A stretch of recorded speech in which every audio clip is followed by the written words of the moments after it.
En la cordillera de los Andes, a 6.700 metros de altura, en la cima del volcán Llullaillaco, en la Argentina, un grupo de investigadores encontró en 1999 un santuario que contenía 3 fardos funerarios.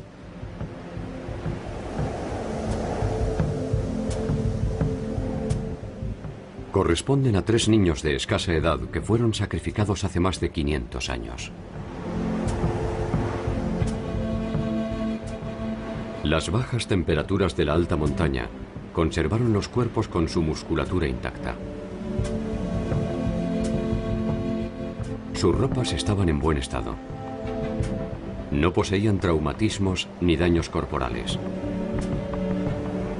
Se encontraban recostados con sus piernas cruzadas y podría decirse que simplemente se habían quedado dormidos.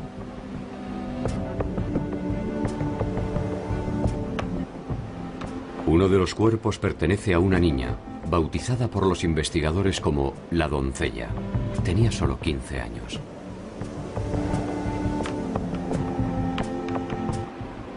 La niña del rayo no tenía más de 6 años y fue llamada así porque un rayo calcinó su cuerpo en algún momento posterior a su muerte.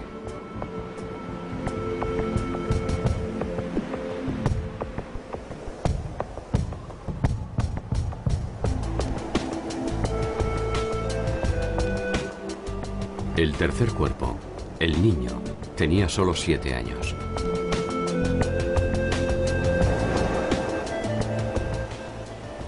Junto a ellos se encontraron una serie de ofrendas.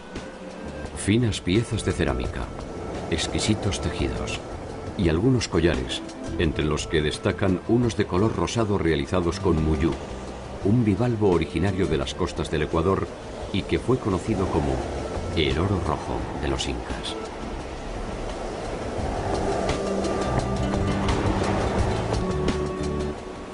¿Cómo y para qué el muyú fue a dar a la cima de un volcán a miles de kilómetros del Ecuador?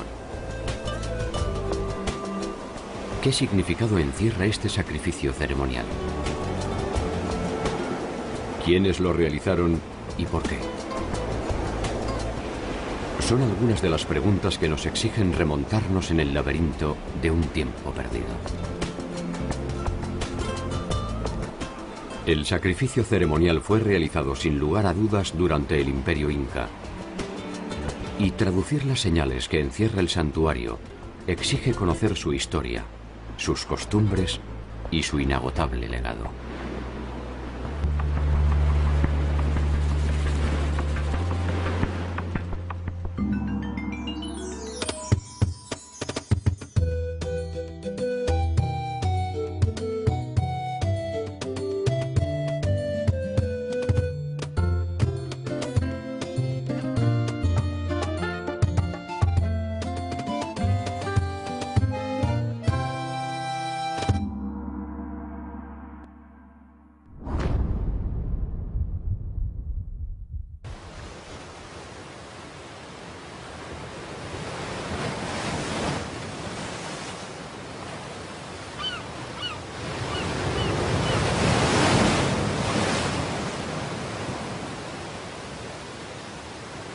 El muyú, oro rojo u oro de los incas, se reproduce en aguas cálidas al norte de Perú y el Ecuador y responde al nombre científico de Spondylus.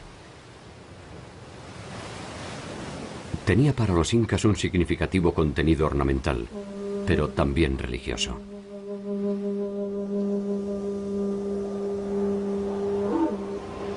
El descubrimiento en el volcán Llullaillaco se puede atribuir entonces a razones de estado. Es probable que alguna amenaza natural, tal vez un temblor o un breve despertar del volcán, haya originado esta ofrenda.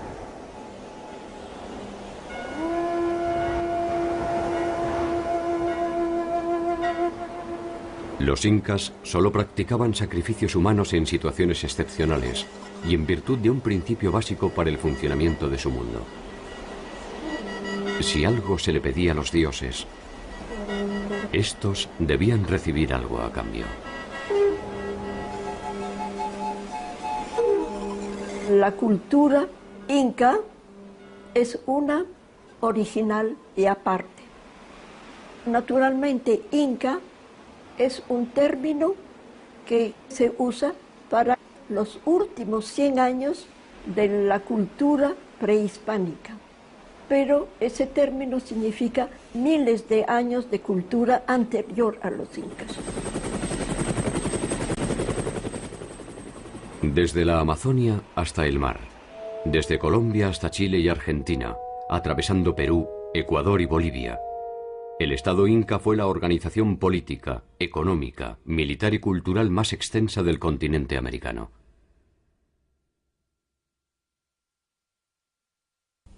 Si hubiera sobrevivido hasta nuestros días, las actuales ciudades de Quito, Guayaquil, Trujillo, Lima, Cuzco, Arequipa, La Paz, Potosí, Salta, Tucumán, Viña del Mar y Santiago de Chile, entre otras, estarían dentro de su territorio.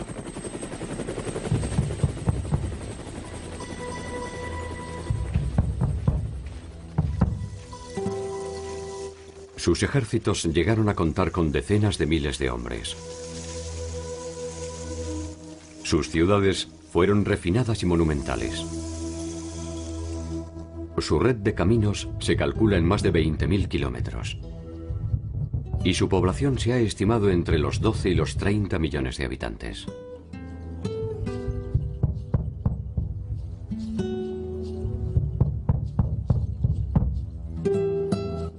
El nombre con el que los incas identificaban a su territorio era el de Tahuantinsuyo, y estaba dividido en 4 grandes suyus, o regiones. Chincheysuyo, hacia el norte, el Contisuyo, al oeste, Antisuyo, al este, y el Collasuyo, al sur. La referencia a partir de la cual se realizaba esta división era su capital, Cuzco.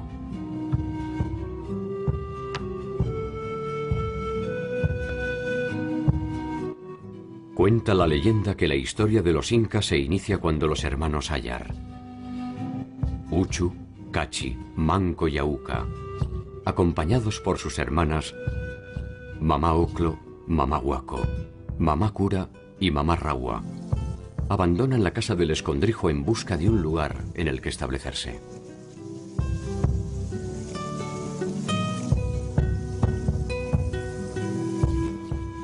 No hay acuerdo a propósito de si se trató de Ayar Manco o de Mamá Huaco, pero uno de los dos fue el que logró enterrar una vara de oro en el lugar en el que se fundaría Cuzco.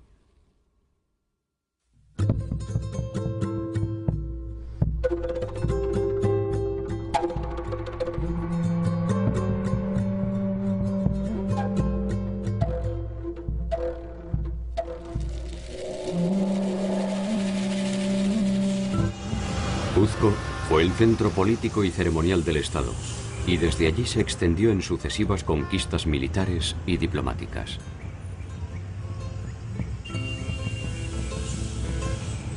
Sin embargo, su imperio fue uno de los más efímeros, y solo se desarrolló con plenitud durante poco menos de 100 años.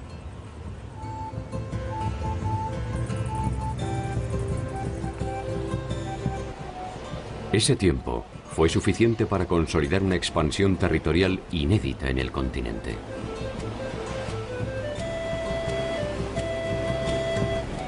A lo largo y a lo ancho de su territorio construyeron obras de infraestructura militar, ceremonial y productiva.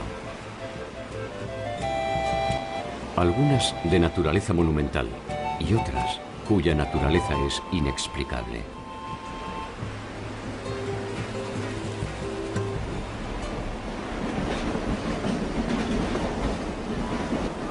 Como si esto fuera poco, se les debe a ellos el descaro de construir una ciudad en la cima del cielo, que permaneció invisible a los ojos del mundo por más de 3 siglos y medio.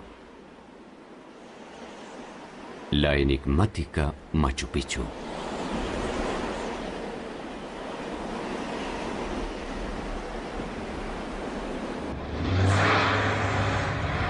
Hacia el año 1200, Cuzco había dejado atrás su condición de población rural y bajo el liderazgo de Manco Inca, iniciaba sus primeras conquistas en las regiones aledañas.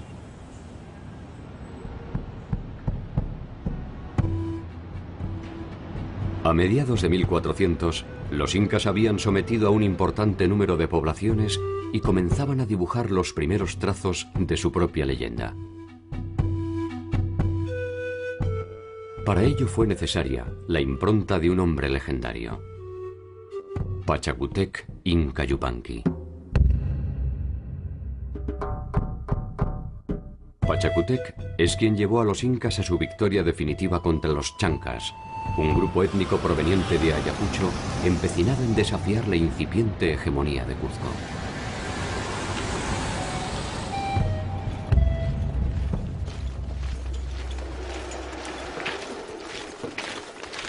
El enfrentamiento entre ambos grupos era histórico e irreversible. En aquella ocasión, los chancas marchaban sobre Cuzco, y Viracocha, que estaba al mando de la ciudad, huye de la misma dejándola sola e indefensa.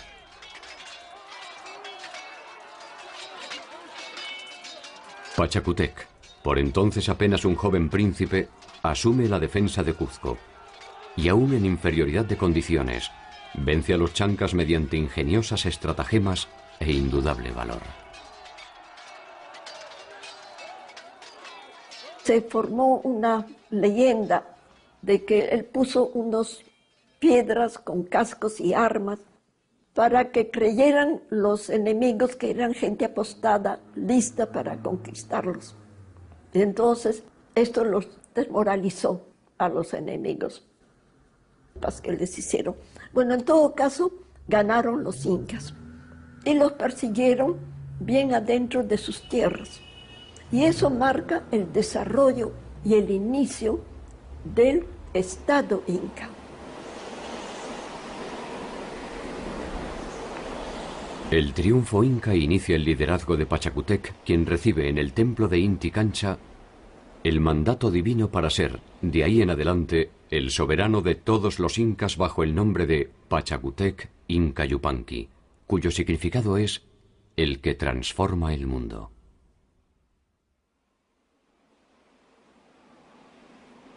Con él nace el imperio histórico y la dinastía de los hijos del sol.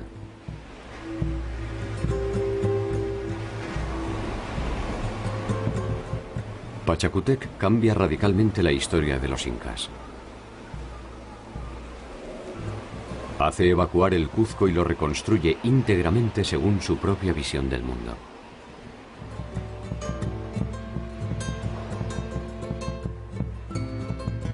Profundiza en la expansión militar y aumenta el poderío económico.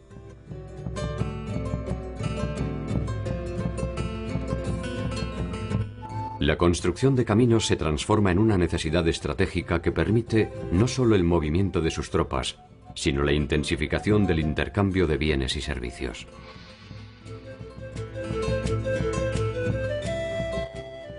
Reglamenta el trabajo obligatorio y generaliza el idioma quechua.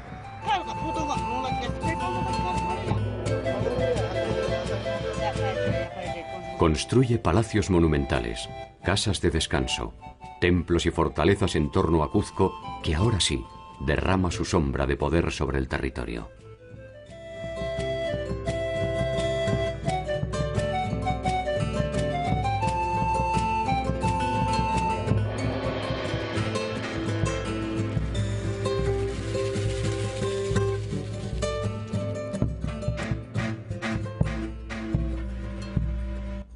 Pachacútec no solo construye las bases materiales de una nueva era para los incas, también establece la condición dinástica de los soberanos que son designados directamente por Inti, el dios sol, quien pasa a ser la deidad primordial.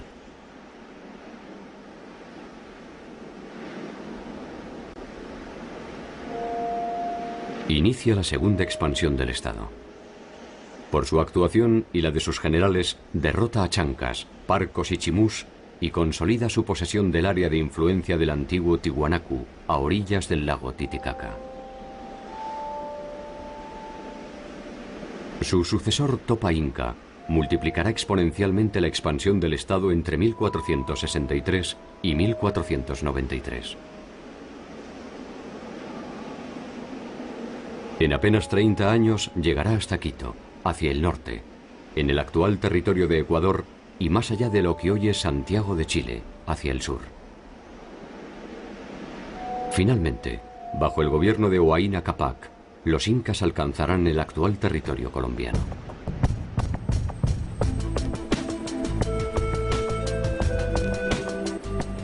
Esta monumental expansión es el fruto de la combinación de un extraordinario poder militar con la decisión política de armonizar un territorio bajo reglas que encuentran su sentido en la milenaria cultura andina.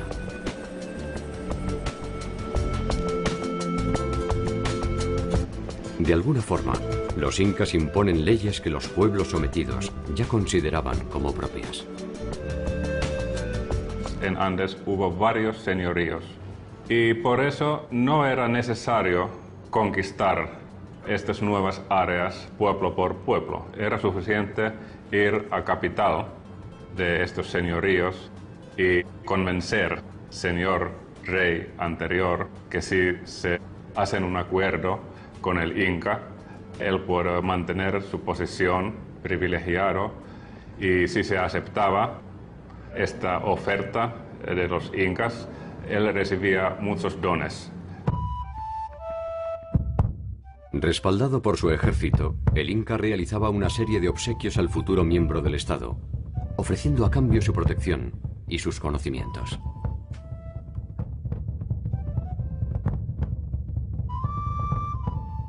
Si algún pueblo se rebelaba ante la invitación, las consecuencias podrían ser desproporcionadas y ejemplificadoras.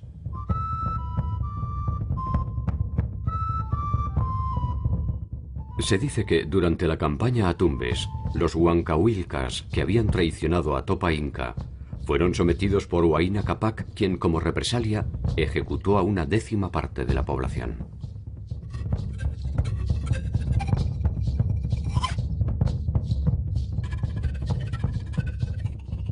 A los curacas supervivientes se les extrajeron 2 dientes superiores y 2 inferiores, para que todos identificaran a quienes osaron desafiar al Inca.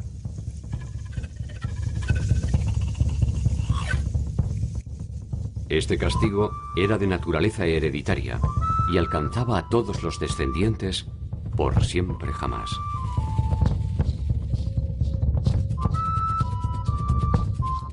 Tarde o temprano, a veces con tenue convencimiento, a veces bajo el influjo de las armas, uno a uno, los pueblos vecinos pasaron a formar parte del Estado Inca.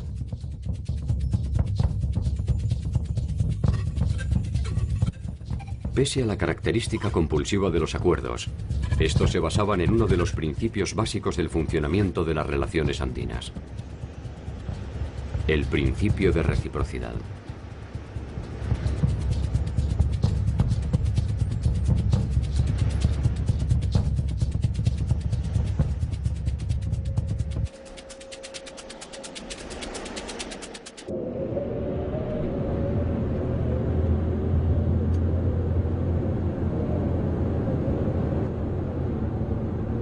Las primeras hordas que llegaron a estos lugares del mundo llegan y encuentran un territorio hostil, difícil de conquistar. De ahí parte el sentido comunitario del mundo andino. Por eso hay que remontar a tiempos más atrás para comprender este espíritu comunitario que necesita recibir ayuda y dar ayuda, lo que se llama la reciprocidad.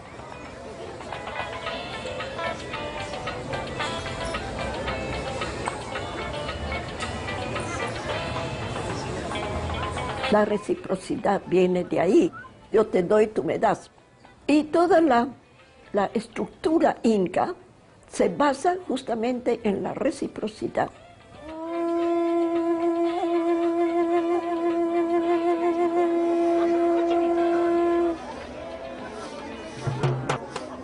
El principio de reciprocidad regía todas las relaciones del mundo andino. Las del Estado con sus habitantes, las de sus habitantes entre sí, e incluso las sobrenaturales, es decir, la comunicación con los dioses. Esta última daba origen a una reciprocidad distinta, la reciprocidad asimétrica. Las ofrendas realizadas a los dioses podían no tener contraprestación por parte de estos. América no conocía moneda, entonces tenía que tener otra cosa para sustituir la moneda. Acá no había venta ni compra, había la reciprocidad y la unidad de valores. Por tantos granos que yo te doy, tú me das tantos recipientes de chicha. Y no había la idea de lucro, sino de intercambio.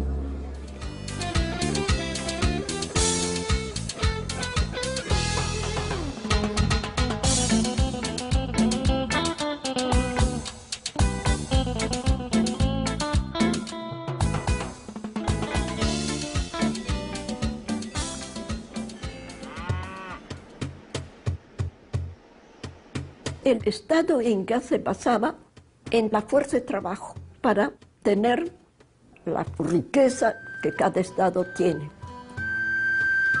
El hombre del común no daba nada de su parcela de tierra.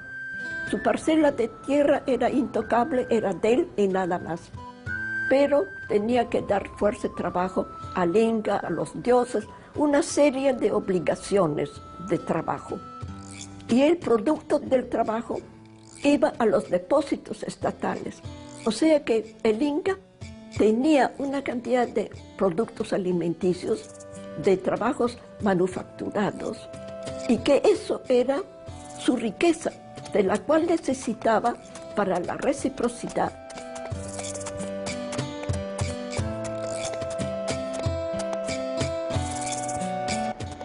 Así como en la naturaleza, la noche sigue al día y la cosecha a la siembra, el hombre se integraba a la sociedad mediante el aporte de su trabajo durante un ciclo que podía ser variable de acuerdo a la actividad a desarrollar.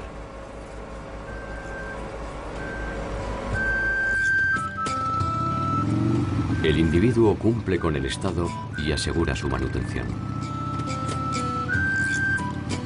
Hay que tomar en cuenta que en Imperio Inca no se pagaban tributo en especie. Única manera para pagar su obligación para el Estado era un sistema que se llama mita. Mita era obligación de mano de obra de todos hombres adultos para hacer un servicio para el Estado y también para la Iglesia.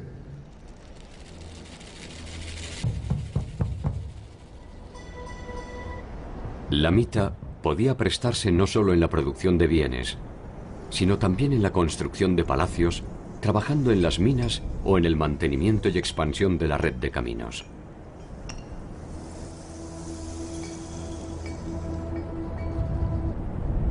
Los que cumplían la mita guerrera debían servir al Inca en sus conquistas o sofocando rebeliones.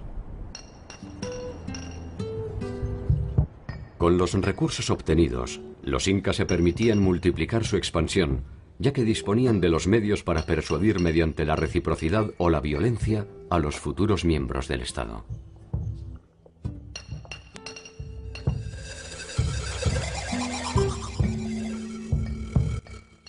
El trabajo era un valor fundamental de la sociedad incaica, y como tal, la holgazanería era castigada severamente. Existían, sin embargo, periodos establecidos para el descanso y el esparcimiento. Otros tribus pagaban este tributo bailando para Inca. Sabemos que, por ejemplo, en Callabaya, una parte de población tenía que especializarse en baile y canto. Y cuando hubo unos actos importantes del Estado, ellos estaban bailando y cantando. Era su servicio del Estado.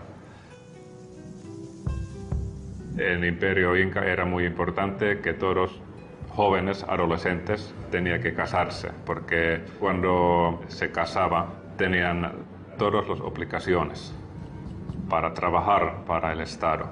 Y por eso anualmente estos gobernadores incas viajaban a las provincias y obligaron a mujeres y hombres a tomar su pareja y casarse.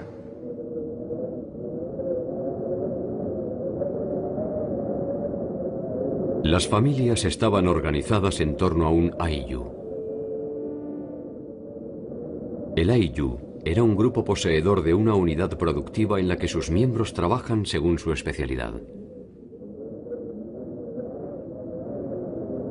Podían ser artesanos, tejedores o agricultores. La reunión de varios ayllus era el origen de una comunidad que poseía sus propios jefes o curacas, encargados de la organización y administración de sus integrantes. El producto de este servicio al Inca se depositaba en los tambos.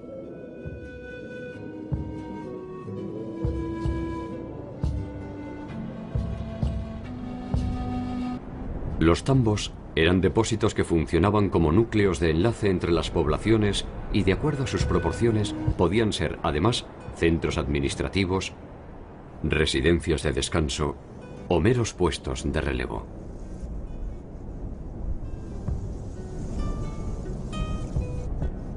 Estos puestos se ubicaban cada 2 o 3.000 metros.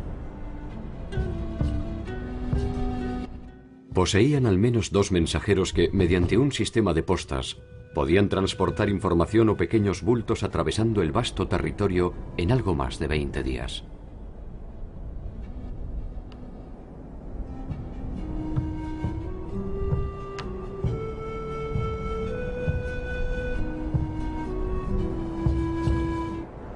Los caminos y los sofisticados puentes colgantes enlazaban el territorio y eran un elemento primordial de infraestructura estatal. Por ellos se movilizaban los administrativos, los nobles y los ejércitos.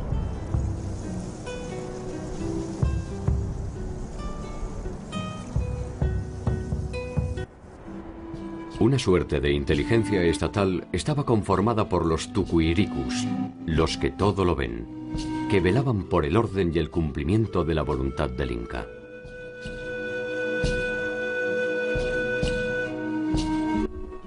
Esa voluntad se traducía en un inédito sistema de convivencia en el que se combinaban el trabajo individual y el aporte colectivo.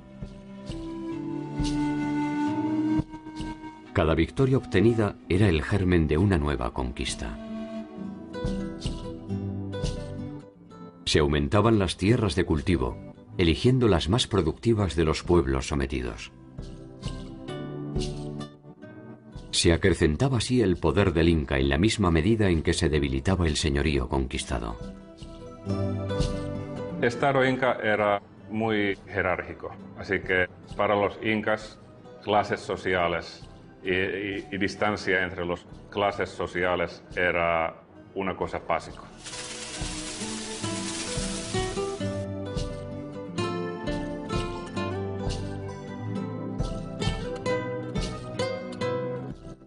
La jerarquización del Estado Inca no descuidó la larga tradición tecnológica que había fundado la base de los pueblos andinos. El conocimiento también formaba parte de este circuito de intercambios.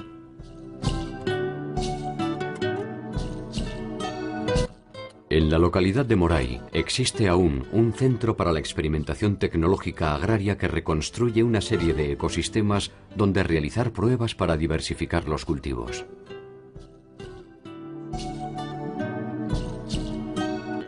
Allí se conocían y se exploraban cada uno de los ciclos de siembra, que posteriormente serían transmitidos a los nuevos miembros del Estado.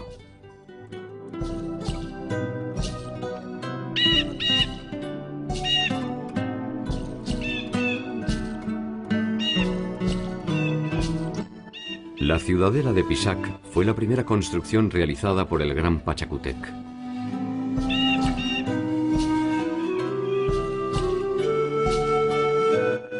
Se trata de una obra de carácter ceremonial y defensivo que se utilizaba también como residencia.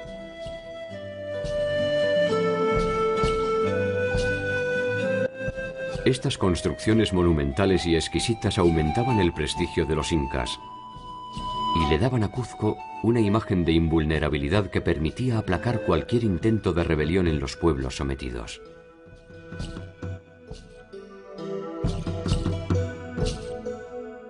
no era solo prestigio, porque también tenía mucho poder militar, casi 1 millón de hombres accesible para cualquier guerra que Inca quería competir. Y era una combinación de poder real y poder simbólico.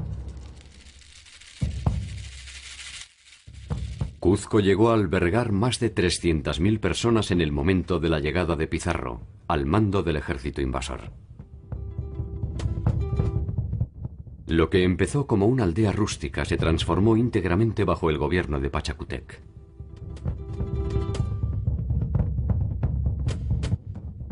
Entre sus habitantes predilectos se encontraban los soberanos incas que lo habían precedido, quienes, momificados, conservaban sus honores, sus vasallos, sirvientes y privilegios. En las fiestas ceremoniales o cívicas, sus cuerpos eran llevados a la plaza central. Participaban así de los rituales y festejos en su calidad de soberanos.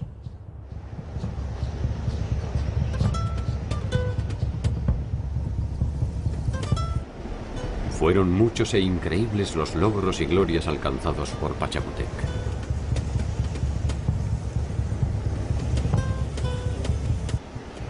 Tal vez el Inca jamás imaginó que lo que perduraría con mayor influjo sobre la posteridad sería la inexpugnable Machu Picchu.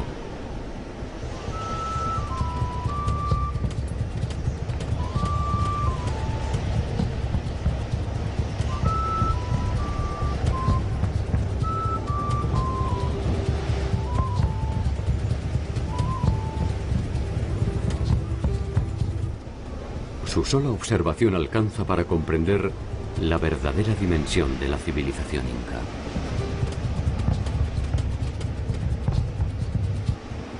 Construida en el siglo XV, permaneció oculta a los ojos de los extranjeros hasta ya entrado el siglo XX.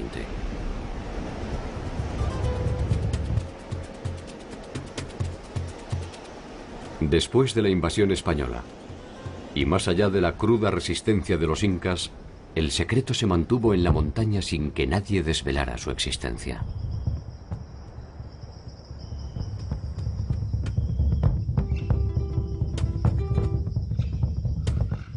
¿Se trató quizás de un pacto de silencio?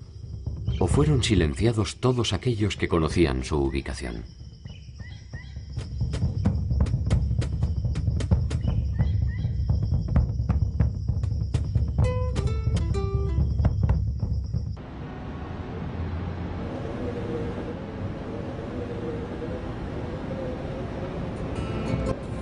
Ubicada a 130 kilómetros de Cuzco, a más de 2.200 metros sobre el nivel del mar, Machu Picchu es hoy la construcción más emblemática y conocida del Imperio Inca.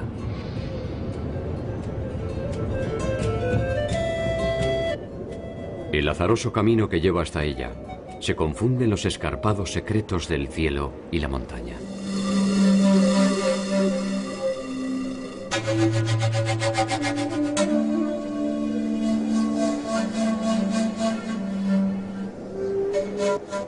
Profundos abismos dificultan su acceso y ayudan a esconder su esquiva figura.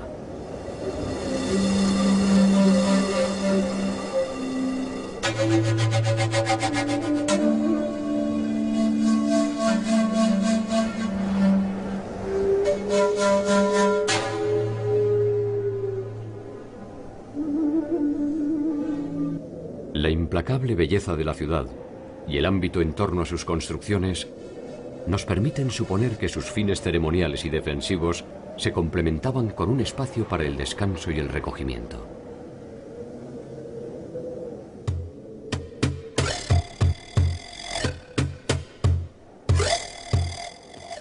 Sus edificaciones de piedra pulida recrean un recorrido casi inverosímil que desafía nuestra credulidad.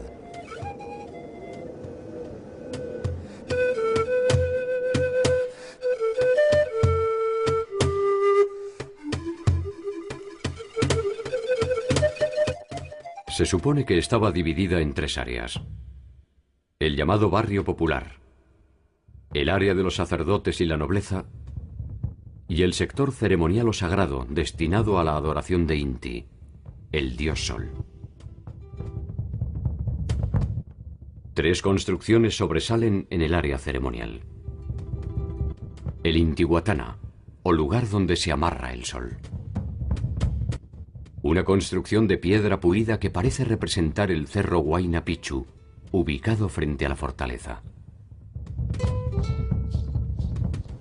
El Intihuatana era a la vez un altar y un sistema de medición del tiempo mediante la combinación de luces y sombras.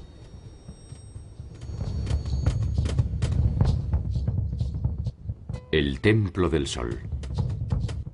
Es una construcción que solo estaba reservada a los sacerdotes y al mismo Sapa Inca.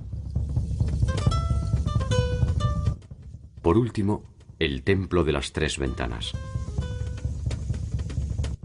Es probablemente una estilizada representación del Tampu-Tocco, el lugar desde el que los hermanos Ayar iniciaron el periplo que terminaría con la fundación de Cuzco.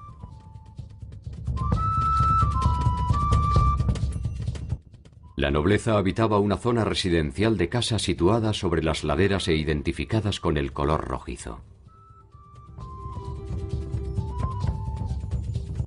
Otras edificaciones estaban destinadas a los castigos y encierros, y se presupone la utilización del mausoleo monumental para ritos y ceremonias de importancia.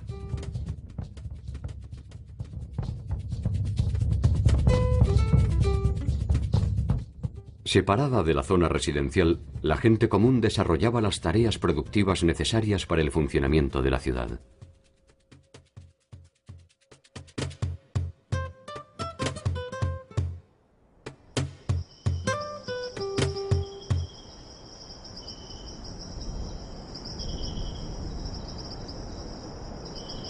Los incas conocían y utilizaban el plano inclinado en sus construcciones.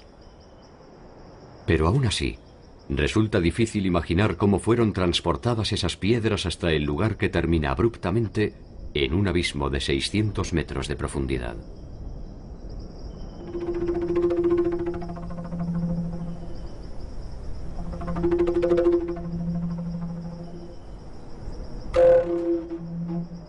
Son 140 construcciones y más de 100 escalinatas de piedra.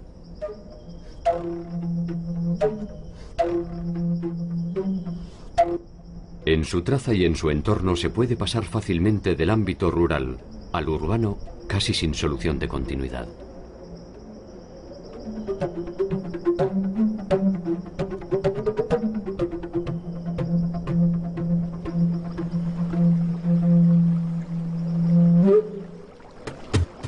La ciudadela posee un sofisticado sistema de suministro de agua tallado sobre la roca que alimenta las fuentes interconectadas por canales y desagües.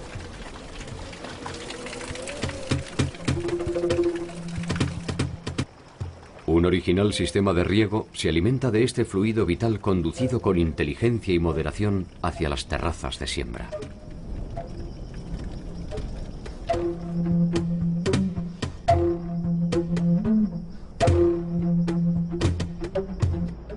Desde el Huayna Picchu, el cerro que la tutela, puede observarse el conjunto arquitectónico en su totalidad.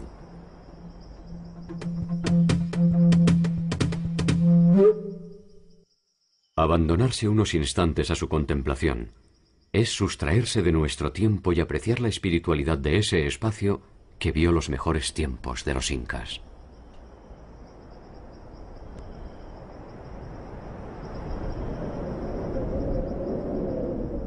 Una incómoda sensación de mundo perdido que parece emanar de sus rocas gastadas se dispersa con la misma impronta silenciosa con la que se ocultó Machu Picchu.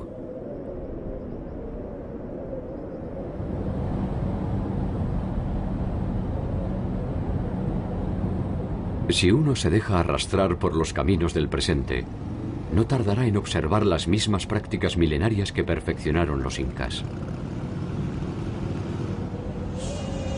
Lejos y no tan lejos de las ciudades, el conjunto de la sociedad continúa con espontánea fidelidad recreando cada una de las leyes no escritas de su raza.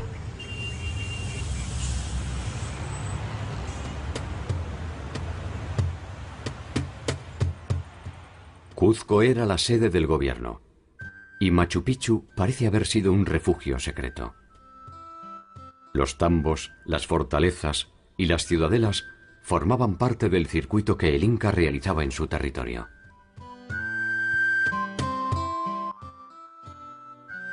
Algunos de estos viajes tenían como finalidad controlar el normal funcionamiento del imperio.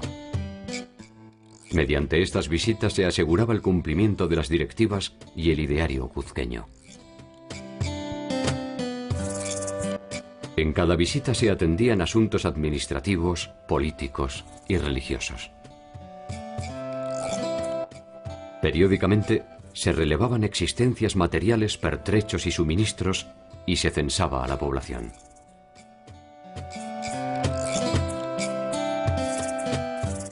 Mediante los quipus se almacenaba esta información que permitía conocer con exactitud la cantidad de bienes y habitantes del imperio.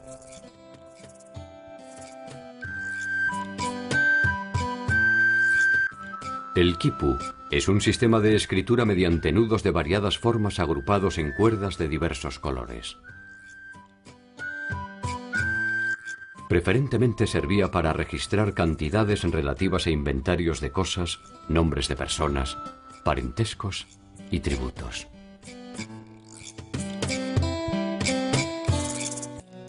El quipu consta de una cuerda principal, sin nudos, de la cual penden otras generalmente anudadas de diversos colores, formas y tamaños, llamadas cuerdas colgantes. Los especialistas contemporáneos piensan que los colores, y quizás la forma del trenzado de las cuerdas, indican los objetos, mientras que los nudos harían referencia a las cantidades, incluyendo al número 0.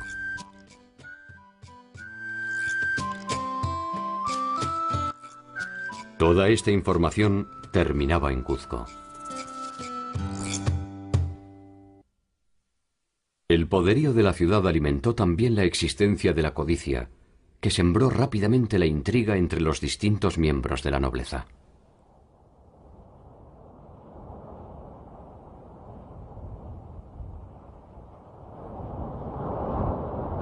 La dimensión de las ambiciones creció con la misma voracidad que el mapa del imperio.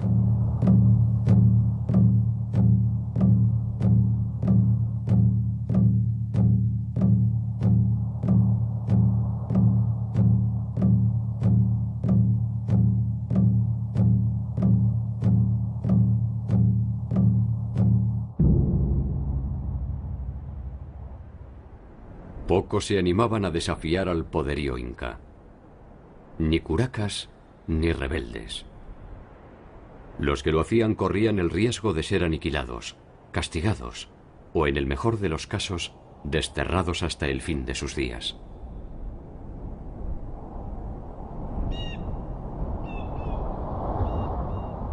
El poder que ostentaban los incas devenía directamente de sus dioses. Difícilmente algún hombre podía enfrentarse a ese mundo sobrenatural.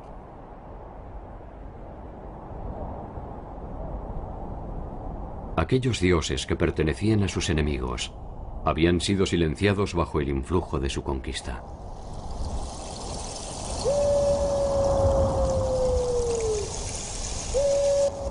Hacia el norte de la ciudad de Lima se encuentra el adoratorio de Pachacamac, una de las deidades del mundo antiguo que los incas veneraban.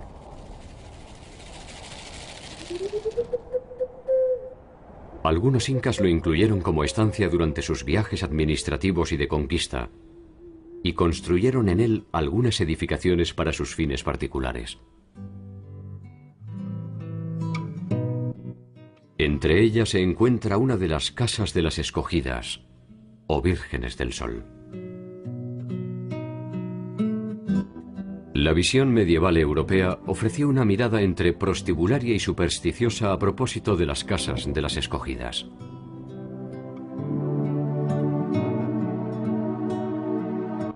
La influencia de la mujer en la sociedad incaica definió muchos de los eventos trascendentes de la historia andina. La formación de la mujer jugaba un papel central en el calculado diseño de la sociedad.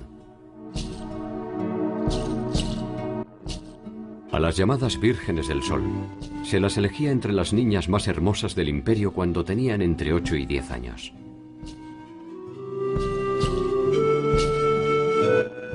Durante su estancia, se instruían en las técnicas del tejido, en la formación musical y en la elaboración de chicha, una bebida de base fermentada que se utilizaba en las celebraciones incas.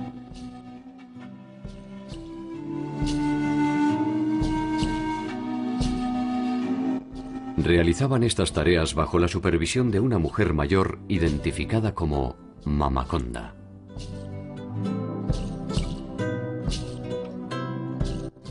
Permanecían en el lugar hasta los 14 años, cuando podían ser entregadas en matrimonio. Aquellas que se quedaban eran las consagradas al dios Sol, y de entre ellas se seleccionaban las elegidas para los sacrificios humanos.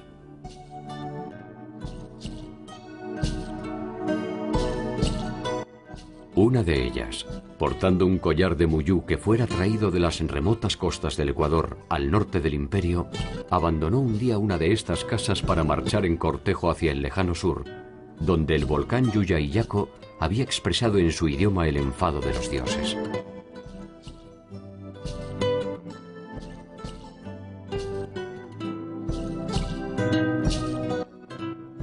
En su pequeño cuerpo, en sus pequeños pasos, late el peso de todo un reino. Ella va hacia la muerte como una ofrenda para que sus dioses restablezcan el equilibrio del mundo.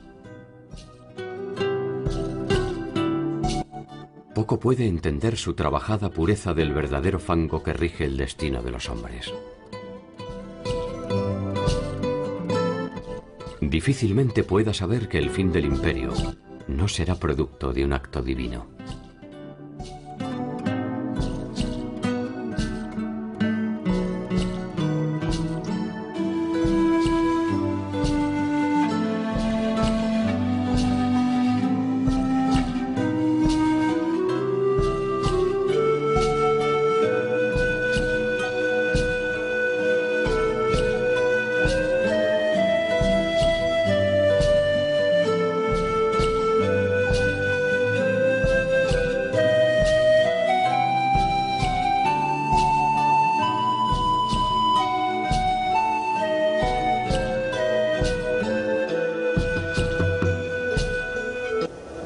Una sucesión de hechos inesperados cambiaría el equilibrio del Estado inca.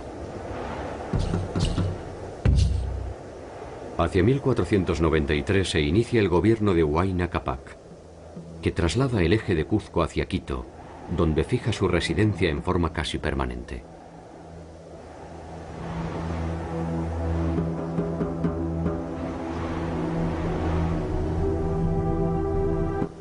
La importancia de Cuzco se va debilitando y las posibilidades de expansión del Estado inca se consolidan hacia el norte en detrimento de las áridas y empobrecidas tierras del sur.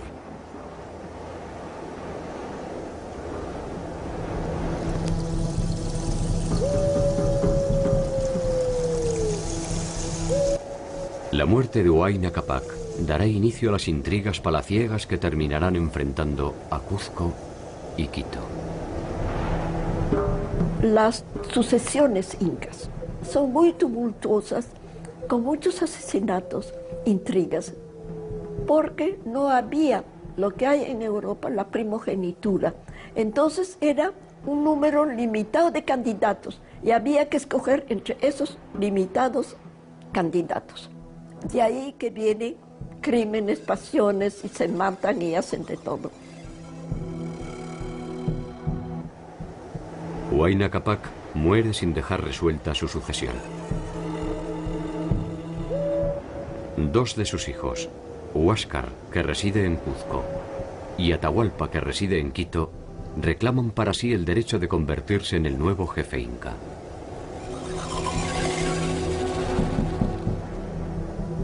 Por un tiempo, ambos comparten tensamente el control del Tahuantinsuyo.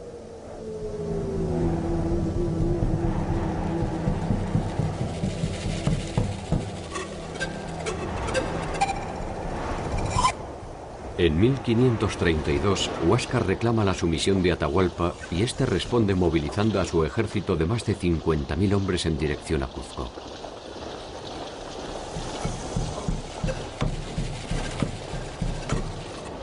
Fue el principio del fin del imperio más extenso de América.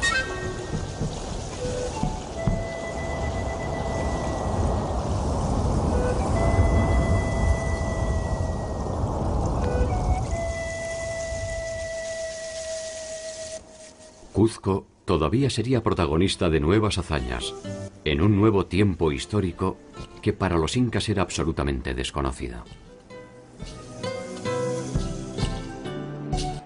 Las señales de esta deslumbrante cultura están vivas en los nombres de sus célebres protagonistas.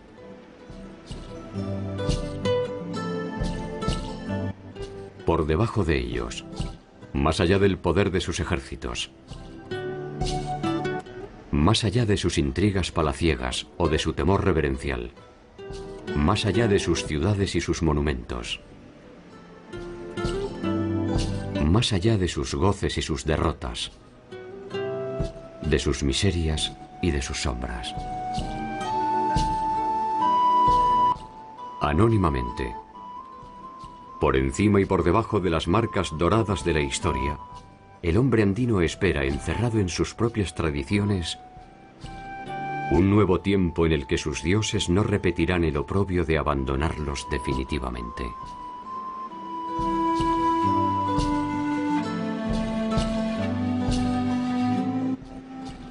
Tal vez porque saben que no hay imperio más perdurable que aquel que no es más que la suma de los hombres que lo componen.